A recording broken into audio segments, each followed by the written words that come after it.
எது மனிதனுக்கான உணவு? பார்த்ததெல்லாம் சாப்பிடணும்னு ஆசைப்படுறோம். மனிதனை தவிர அனைத்து உயிர்கள் அனைத்துமே எந்த பெரிய நோயும் இல்லை, இன்ஃபெர்டிலிட்டி இல்லை, இம்பார்ட்டன்சி இல்லை, இதயம் சார்ந்த நோய்கள் இல்லை. நமக்கு என்ன பிரச்சனை அப்படின்னு பார்த்தீங்கன்னா, உணவை உண்ட உடனேதான் நமக்கு சோர்வு வருது. அதுக்கு அடையாளமே பார்த்தீங்கன்னா, சாப்பிட்ட உடனே தூக்கம் வரும். ஏதோ ஒன்று பசிங்கிறப்ப உள்ள போட்டுக்கிறோம், அடுத்த வேலையை பார்க்குறோம். இந்த மாதிரி தானே இங்கே போயிட்டு இருக்கு. அந்த 1% தலையீடு தான் ஆனந்தமய கோஷத்தை அப்புறப்படுத்தியது. இதை நீங்க புரிஞ்சுக்கணும். நம்ம உடனே ஒரு தாவரத்தை செய்யணுங்கிறதுக்காக கலப்பையை ஏற கட்டணும். அதுவே மண்ணை கெடுக்கின்றோம். பெரிய டிராக்டர்லாம் விட்டீங்கன்னா பேரழிவு. அதை உழுது வெளியில கொண்டு போறப்ப ஊட்டச்சத்து பூரா வெளியில போயிடுது. ஒரு அரடி மண்ணை உருவாக்க 500 வருஷம் குறைவல் ஆகுது. இந்த பிரபஞ்சத்தில், இந்த உலகத்தில் நம்மால் செய்ய முடியாத 2 பொருள்கள் இருக்கிறது. ஒரு பொருளுக்கு பேர் மண்ணு, இன்னொரு பொருளுக்கு பேர் ரத்தம். ஓம் சரவணபவ நேயர்களுக்கு வணக்கம். நான் கமல்குமார். இன்னைக்கு நம்ம யாரை பார்க்க வந்திருக்கோம்னா, இயற்கை விவசாயி, நேச்சுரோபதி டாக்டர், தமிழ்நாடு வேளாண் துறையில் ஒரு மிகப்பெரிய ஆளுமை, தமிழ்நாடு விதை வளங்கள் துறையில் ஒரு முக்கிய நபர், தமிழ்நாடு அரசு விவசாய கல்லூரிகளோட கட்டண நிர்ணயம் குழுவோட உறுப்பினர் சித்தர் சாரை தான் நம்ம பார்க்க வந்திருக்கோம். வணக்கம் ஐயா. வணக்கம் ஐயா.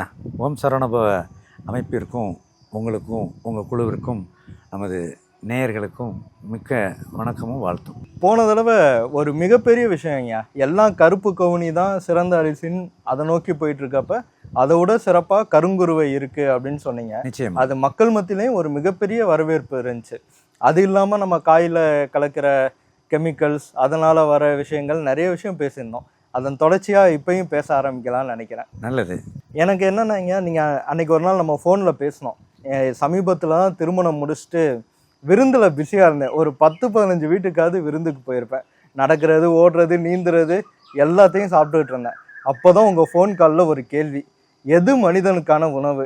எனக்கு அப்படியே ஒரு அரை நாளைக்கு நம்ம இவ்வளோ சாப்பிட்டோமே இந்த ஒரு 2 மாதத்தில், இதில் எது நமக்கானது இல்லை, ஒரு பெரிய கேள்வி இருந்துச்சுங்க.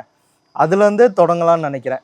எது மனிதனுக்கான உணவு? அதை பற்றி சொல்லுங்கள். ரொம்ப அருமையான ஒரு துவக்கத்தை கேள்வியை கொடுத்துருக்கீங்க. இது அனைவருக்குமே ஒரு முக்கியமான ஒரு விஷயமாக தான் பார்க்குறேன். உணவு அப்படின்னு சொன்னால் அது என்ன அப்படின்னு நம்ம தெரியாமல் நிறையா இருக்கோம். இது யாரும் தவறு செய்வதாக நினைக்க வேணாம், அறியாமைன்னு எடுத்துக்கலாம், இக்னோரன்ஸ் ஏரியான்னு எடுத்துக்கலாம். உணவை பற்றி நமக்கு ஒரு புரிதலும் இல்லை. உணவுன்னா எது? நம்ம பார்த்ததெல்லாம் சாப்பிட்ணுன்னு ஆசைப்படுறோம். வணிக பார்வையில் சந்தையாளர்கள் நம்ம கவர்றது மாதிரி அதுக்கு சுவை ஊட்டி, மனம் ஊட்டி, நிறமூட்டியை கொடுக்கும் பொழுது, இதெல்லாம் நமக்கான உணவு போல இருக்குது அப்படின்னு நினைக்கிறோம். அது எங்கே புரிஞ்சுக்கிறோம், எங்கேருந்து துவங்கலாம் அப்படின்னு பார்த்தீங்கன்னா, ஒரு உணவு என்பது உண்ணுகின்ற பொழுது, இப்போ மனிதருக்கான உணவு தான் நம்ம பேசுகிறோம். அந்த மனிதன் அது என்ன பண்ணணும் அப்படின்னு பார்த்தீங்கன்னா, பிறந்ததிலிருந்து இறக்கும் வரை அவன் ஆனந்தமாக இருக்க வேண்டும். அதை தான் ஆனந்தமய கோஷம்னு சொல்கிறது. ஆனந்தமாக இருக்கிறதுனா என்ன அப்படின்னா, சதிராடுவது அல்ல, தாண்டவம் ஆடுறது இல்லை. அப்போ என்னது அப்படின்னா, எளிமையாக புரிந்து கொள்வதற்கு வனாந்தரத்தில் வைல்டுன்னு சொல்கிறோம் இல்லையா, வாழக்கூடிய கண்ணுக்கு தெரியாத சிற்றுயிர்களிலிருந்து, நுண்ணுயிரிலிருந்து கண்ணுக்கு தெரிகிற பேருயிர்னு சொல்லக்கூடிய யானை வரை, மனிதனை தவிர அனைத்து உயிர்கள் அனைத்துமே வைல்டில் சொல்கிற எந்த பெரிய நோயும் இல்லை, நோயினால் வந்த விபத்தும் இல்லை, இன்ஃபெர்டிலிட்டி இல்லை, இம்பார்ட்டன்சி இல்லை, தோல் சார்ந்த நோய்கள் இல்லை, இதயம் சார்ந்த நோய்கள் இல்லை, நுரையீரல் சார்ந்த நோய்கள் இல்லை, பட்டியலிட்டு வைத்தியம் பண்ணக்கூடிய அளவுக்கு எந்த உயிருக்குமே அப்படி இல்லை. அப்படின்னா என்ன அர்த்தம் அப்படின்னு பார்த்தீங்கன்னா, அந்த உயிரினத்தின் உள் உறுப்புகள், இப்போ நமக்கு எடுத்துக்கங்க, தலையில் மூளைன்னு ஒன்று இருக்குது, அப்புறம் உள்ள கண்ணு காதெல்லாம் இருக்குது, அதுக்கு கீழே வந்தீங்கன்னா தொண்டை இருக்குது, தொண்டையில் ஏகப்பட்ட சுரப்பிகள் இருக்குது, அதில் எல்லாருக்கும் தெரிஞ்சது குறைபாடு வர்றதுனால தைராய்டு எல்லாத்துக்கும் தெரியும். அதுக்கு கீழே வந்தீங்கன்னா நுரையீரல், அதுக்கு கீழே இதயம் இருக்குது. உங்களது ரைட் ஹேண்ட் சைடு போனீங்கன்னா பெரிய உறுப்பு கல்லீரல், லிவர் இருக்குது, லிவருக்கு கீழே பித்தப்பை இருக்குது, லெஃப்ட்டுக்கு வந்தீங்கன்னா கணையம் இருக்குது, மண்ணீரல் இருக்குது, அதுக்கும் கீழே வந்தீங்கன்னா சிறுநீரகம்னு 2 விதை இருக்குது, அதுக்கு உள்ளே பார்த்தீங்கன்னா நிறைய குடல்கள், வயிறில் ஆரம்பித்து சிறுகுடலிலிருந்து பெருகுடல், மலக்குடல் அப்படின்னு ஒரு பெரிய கட்டமைப்பு உள்ளுக்குள்ளே பூரா இருக்குது. ஆமாம், ஒன்றும் தனி வேலை செய்யுது. நல்லா புரிஞ்சுக்கணும். ஒரு உறுப்பு உள்ளே இழுக்கும், ஒரு உறுப்பு வெளியே தள்ளும். சக்கிங் அண்ட் ஸ்பிட்டிங்கிறது உடலுடைய யதார்த்தமான வேலை. இருவேறு நிலை, ஒன்று உறிஞ்சுக்கும், இன்னொன்று வெளியில் ஏற்றும். இது டிசைன். இவ்வளவு உறுப்புகளோ பிறந்ததிலிருந்து மரணிக்கும் வரை யதார்த்தமாக இயல்பாக ஆசிட்டிஸ் ஃபார்மில் அது இயங்குதுன்னு வைங்களேன், அதுக்கு பேர் தான் ஆனந்தமய கோஷம். ஆனா நம்ம அதை விட்டுட்டு வேற எதையோ தானே வாழ்க்கையோட அதற்காக தான் இதை சொல்றேன். ஒரு பாம்பாக இருக்கட்டும், வயக்காட்டில் இருக்கிறதா இருக்கட்டும், அல்லது பறக்கிற பறவையா இருக்கட்டும், எல்லாத்துக்கும் அதனுடைய உடல் உள்ளுறுப்புகள் ஆனந்தமா இயங்குதுங்கிறது அது எவ்வளவு சிரமத்திலையும் ஓவர் கம் ஆகி மீண்டு வந்துடுது. மனிதனால மீண்டு வர முடியல. அப்படின்னா என்ன நடக்குது? ஆனந்தமய கோஷம் அங்க அடங்கி போய்விட்டது. ஏன் அடங்குனுச்சு? தவறாக அதற்கான உணவை கொடுத்ததுனால் அது கரப்ட் ஆயிடுச்சு. நம்ம எதனால கரப்ட் ஆச்சுங்கிறது தெரிஞ்சா மறுபடியும் எந்த நிலையிலையும் எந்த நோயையும் நம்ம மீட்டு விடலாம். கண்டிப்பா. அதனால தான் உணவை பற்றி நீங்கள் கேட்ட கேள்வி எனக்கே மகிழ்ச்சி. எது மனிதனின் உணவு அப்படிங்கிறப்ப இதை நம்ம புரிஞ்சுக்கணும். அப்படிங்கிறப்ப இன்னொரு பதிவையும் சேர்த்தே சொல்கிறேன். இயற்கை மருத்துவத்தை பொறுத்தவரை தமிழ்நாட்டில் பிதாமகன்னு சொல்லக்கூடிய 2 பேர், ஒருத்தர் லட்சுமண சர்மா புதுக்கோட்டை, இன்னொருத்தருக்கு பேர் மாக்கி பாண்டுரங்கனார். இவர் ஐயா பக்தவச்சலம் முதல்வராக இருந்த பொழுது புத்தகமே வெளியிட்டிருக்கார். அந்த புத்தகம் முடிந்தவர்கள் வாங்கி படிக்கணும். அந்த தலைப்பே எது மனிதனின் உணவு. ஆங்கில புத்தகம் அது. அதை தமிழாக்கம் பண்ணி அவங்களுடைய குடும்பத்தில் மருத்துவர்கள் நிறைய இருக்காங்க, போட்டுட்டாங்க. அது பெரிய புத்தகம். ஆனால் அதை ஒத்தை புத்தகத்தை படித்தா நமக்கான உணவு எதுங்கிறத கண்டுபிடிச்சிடலாம். அது ஒரு சின்ன ஒரு செய்தியாக நம்ம அதை சொல்றேன். இப்ப உணவு அப்படின்னா என்ன அப்படின்னு பாத்தீங்கன்னா, எது சரியான உணவு, எது நமக்கான உணவு அப்படின்னு நினைக்கிறப்ப எந்த உணவை நீங்க அப்படியே சாப்பிடலாமோ. இப்ப ஒரு பாம்பு தவளையை முழுங்குது, தவளையை பிடிச்சி தோலை உரிச்சு கையை காலை வெட்டி லெக் பீஸா பார்த்து சாப்பிடுமா? சாப்பிடல.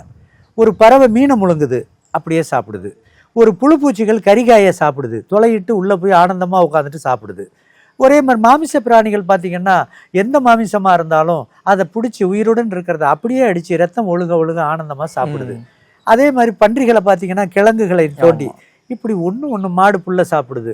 இப்படி எல்லாமே ஒன்று சாப்பிட்டுக்கிட்டு வருது. எதுவுமே அதை உருமாற்றலை, சிதைக்கலை, சுவை ஏற்றலை, நிறம் ஏற்றலை, இப்படி எதுவுமே செய்யலை. அது எப்படி இருக்கோ அப்படியே சாப்பிடுது.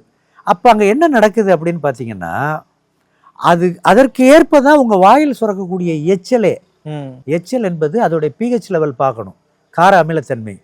இப்ப மாமிசங்களை சாப்பிடக்கூடிய பிராணிகளுக்கு வேறு விதமான எச்சல் இருக்கும், நமக்கு வேறு விதமா இருக்கும். ஒவ்வொரு ஜீவராசிக்கும் அது உணவுக்கு ஏற்ப அது எச்சலின் தரம் இருக்கும். சரி, அந்த தரம் எதற்குன்னா அதை சிதைத்து சீரணம் பண்ணுவதற்காக அந்த எச்சல் டிசைனே அப்படி. கொடையிலும் கொடை, இயற்கையின் கொடை அளப்பரிய கொடை இது. இப்படிப்பட்ட ஒரு உணவை அதை எடுக்கிறப்ப அது வாயில் பாதி செரித்து, வயிற்றில் பாதி செரித்து, அதுக்கப்புறம் ஈரல் மூலமாக சத்துக்களை பிரித்து, ரத்தத்திலேருந்து உறிஞ்சி சத்துக்களை பிரித்து, இப்படி ப்ராசஸ் ஆகி உடலுக்கு வலுவை தருது, ஊட்டத்தை தருது, நிறைவை தருது, ஆனந்தத்தை தருது. நமக்கு என்ன பிரச்சனை அப்படின்னு பார்த்தீங்கன்னா, உணவை உண்ட ஒன்று தான் நமக்கு சோர்வு வருது. அதுக்கு அடையாளமே பார்த்தீங்கன்னா, சாப்பிட்ட உடனே தூக்கம் வரும். மதியம்லாம் சாப்பிட்டதுக்கப்புறம் எல்லாம் பாதி பேர் தூங்க பட்டினியோட நீங்கள் இன்டர்வியூ பண்ணுறீங்க, தம்பிகள் கேமரா எடுக்கிறாங்கன்னா தப்பே நடக்காமல் தெளிவாக எடுப்பாங்க. சாப்பிட்டதுக்கு அப்புறம் எரர் வந்துடும். அப்போ லேசாக நமக்கு அப்படி மந்தமாக மயக்கமாக இருக்குது. அப்போ மயக்கத்தை கொடுத்தது யார்? தவறான உணவு. Wrong food. ரைட் ஃபுட்டாக இருந்தால் அவர் இருந்த எனர்ஜியோட இன்னும் கூட வந்திருக்கும். இதை நம்ம புரிஞ்சுக்கிறதுக்கு சொல்கிறேன். அப்போ அதில் என்ன ஒரு உள்ளார்ந்தமான ஒரு உண்மை ஒளிஞ்சிருக்குன்னா, அனைத்து உயிர்களுக்குமான உணவு ஏற்கனவே இந்த பிரபஞ்சம் படைச்சிருச்சு. அப்போ நீங்கள் சொல்கிறபடி பார்த்தா பழங்கள் நம்ம அப்படியே சாப்பிட்றோம், ஒரு சில காய்களை அப்படியே சாப்பிட்றோம். அப்போ அது மட்டும்தான் நமக்கான உணவா? நீங்கள் பயப்பட வேணாம். ஏன்னா சமீபத்தில் திருமணமான பிள்ளை என் பிள்ளை பாருதா, இன்னும் நிறையா பிள்ளைகள் அப்படி இருக்காங்க, இளைஞர்கள் இருக்காங்க. ஐயா உங்களுக்கு வயசாகிடுச்சு, நீங்கள் ஏதாச்சும் இந்த மாதிரி தின்னுட்டு போகலாம், நாங்கள் இன்னும் உழைக்கணுமேன்னு நினைக்கிறப்ப கவலையே படாதீங்க, நிறையா உணவு உங்களுக்கு இருக்குது. அதெல்லாம் நான் சொல்லுங்க. அப்போ எது உணவுன்னு வரப்போ அதெல்லாம் வந்துடுது. அப்போ ஒரு உணவு, இந்த பிரபஞ்சம், இந்த இயற்கை படைச்சிருக்கு இல்லையா, ஃப்ளாரான் ஃபானான்னு சொல்கிறோம் இல்லையா, தாவர விலங்கினங்கள் வகைகள், கிட்டத்தட்ட 3,60,000 டைவர்சிட்டி இருக்குது. அதில் குறிப்பாக சாப்பிடக்கூடிய தரத்தில் இருப்பதை ஏற்கனவே பதிவு பண்ணியிருக்கோம் 15,000. ஆமாம். இந்த 15,000த்தில் சாப்பிடக்கூடியதை நமக்கு அவ்வளவு பன்மயம் தமிழில், ஆங்கிலத்தில் டைவர்சிட்டி. அதை நம்ம சாப்பிட்றதே கிடையாது. ரொம்ப குறுகி இட்லினா அதுக்கு ஒரு சட்னி, சோறுனா ஒரு குழம்பு, திருப்பி ராத்திரி ஒரு தோசைனா அதுக்கு ஒரு சட்னி. இதில் இருக்கிற மூலப்பொருள் எடுத்திங்கன்னா 20லேருந்து 30, 40, 50க்கு மேலே வரல. ஆமாம், அதுவே அதிகம். அதுவே அதிகம். அதையும் நீங்கள் சமைச்சிடுறீங்க. அது புரிந்து கொள்வதற்காக பேச வேண்டிய ஒரு வார்த்தையாக பார்க்குறேன், பயமுறுத்துவதற்காக அல்ல. அப்போ அரிசின்னு எடுக்கிறீங்க, அரிசியுடைய பிரேதத்திற்கு பேர் என்ன? அரிசி என்பது இருக்கு. அரிசியோடைய டெட் பாடின்னு ஒன்று எடுத்தீங்கன்னா அதுக்கு பேர் சோறு தானே. அப்போ அரிசி என்பது உயிராற்றல் நிறைந்தது. அது இறந்த உடனே அதுக்கு பேர் சாதம், சோறு. அப்போ இது இறந்து ஒரு உயிர் உள்ள ஒரு காயை அல்லது ஒரு பருப்பை அல்லது ஒரு தானியத்தை அதை சுத்தமாக இறக்க செய்து அதற்கப்புறம் சாப்பிடுவதற்கு பேர் நம்ம சுவைன்னு நினைச்சு சுவை விட்டுறோம். அப்படி பார்த்தா நம்ம கிட்டத்தட்ட எல்லாமே நிச்சயமாக ஓம் சரவணபவ சும்மா சுருக்கமாக ஒரு விஷயத்தை செய்து குழப்பத்தை தரக்கூடாது என்பதற்காக தான் நான் விரிவாக சொல்றேன். ஒரு உணவை பற்றி நாம் புரிந்து கொண்டு நாம் எந்த இடத்தில் இருக்கிறோமோ அதுக்கு அடுத்த இடத்திற்கு வந்தாலே போதும் தானே. கண்டிப்பா நம்ம ஒரு தவறான இடத்துல இருக்கிறோங்கிறத புரிஞ்சுக்கிட்டு கொஞ்சம் கொஞ்சமா வரலாமே, நியரஸ்ட் கரெக்டுக்கு போகலாமே. அடுத்த நாளே நீங்க எக்ஸாக்ட் கரெக்டுக்கெல்லாம் போக முடியாது, வேண்டிய அவசியமும் இல்லை.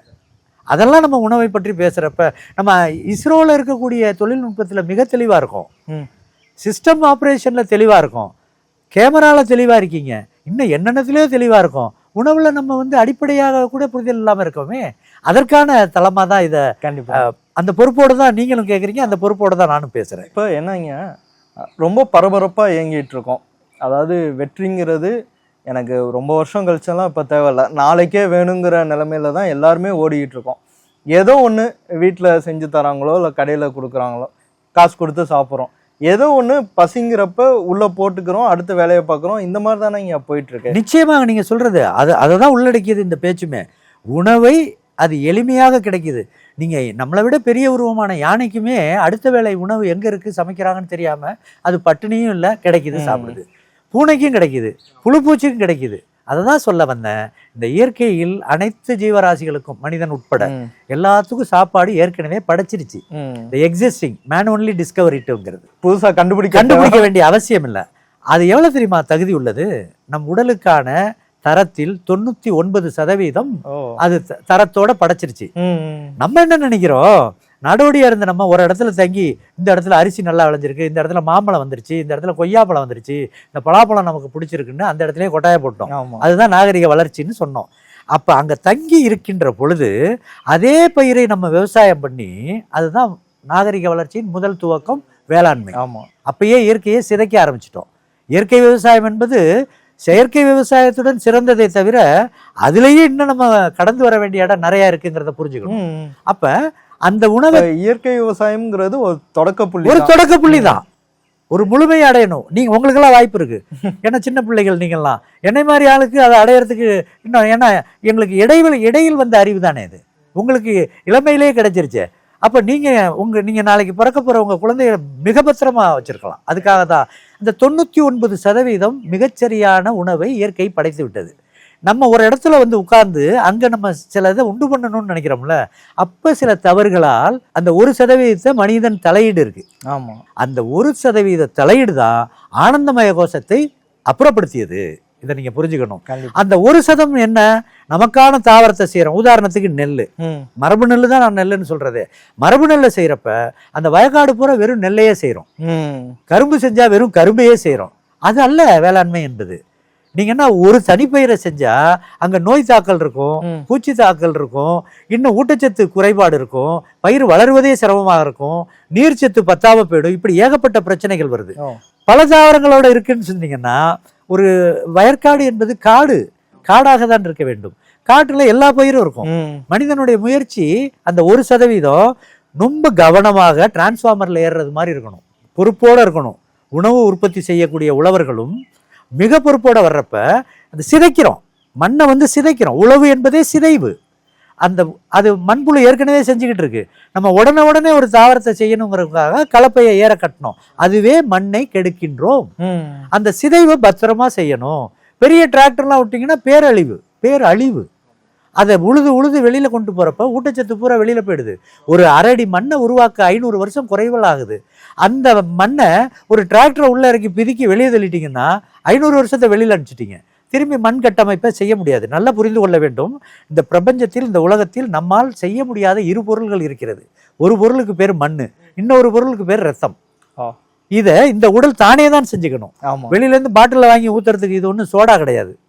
புரியுது. அப்ப அந்த ரத்தத்தை உடல் எங்கிருந்து உண்டு பண்ணுதுன்னா உணவிலிருந்து தான் உண்டு பண்ணுது.